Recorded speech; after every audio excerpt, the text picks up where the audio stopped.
The Wolves at the Door. Chapter 1. The Storm Approaches. The wind howled like a chorus of ghosts, rattling the wooden shutters of Daniel Moore's secluded cabin deep in the Alaskan wilderness. Snow had been falling for hours, erasing the world beyond his doorstep.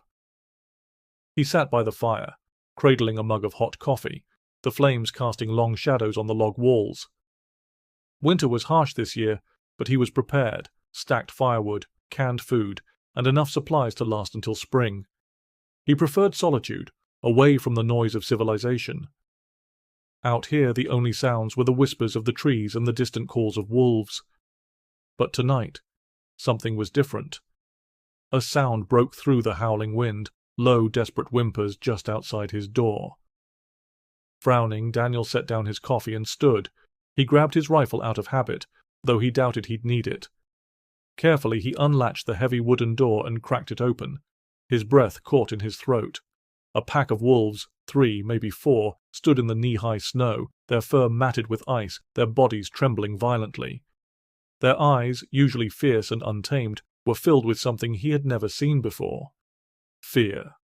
One of them, a large black wolf with streaks of silver in its fur, took a step closer. It lowered its head, not in aggression, but in submission, a pleading gesture. The wolves were begging to come inside. Chapter 2. A Choice Against Nature. Daniel hesitated. Wolves were wild animals, not pets. They did not seek human company unless something was terribly wrong, but these creatures were on the verge of freezing to death.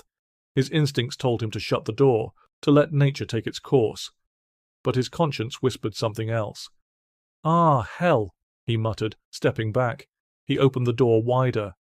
The wolves hesitated, looking at one another before the silver-streaked leader stepped inside.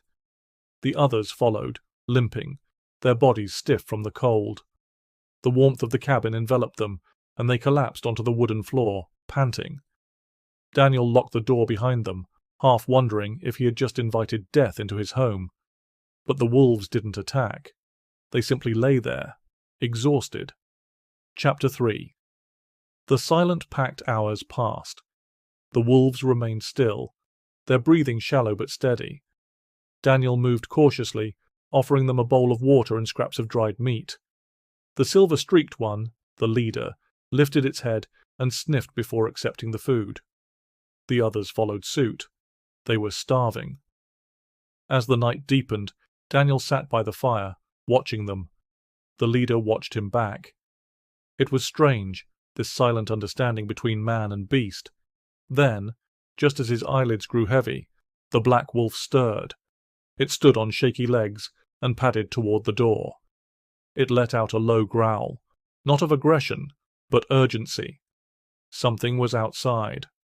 Chapter 4. The Shadow in the Snow.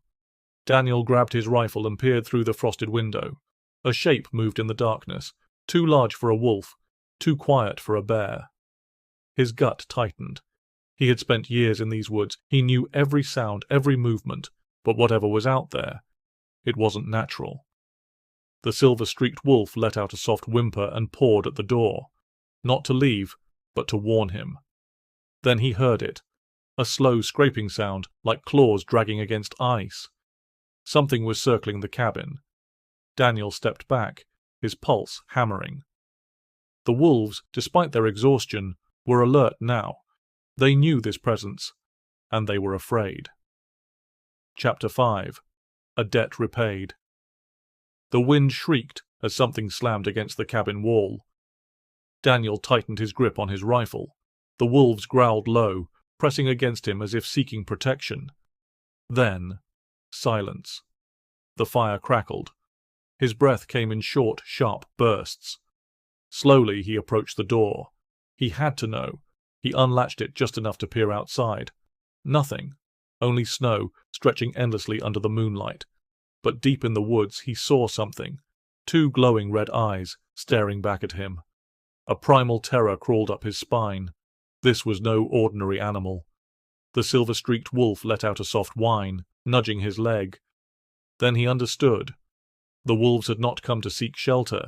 They had come to seek him, to warn him, and in saving them, he had saved himself. Chapter 6. The Dawn of Understanding. Morning came, painting the snow in soft gold. The wolves were gone, their presence nothing but faint paw prints leading into the woods.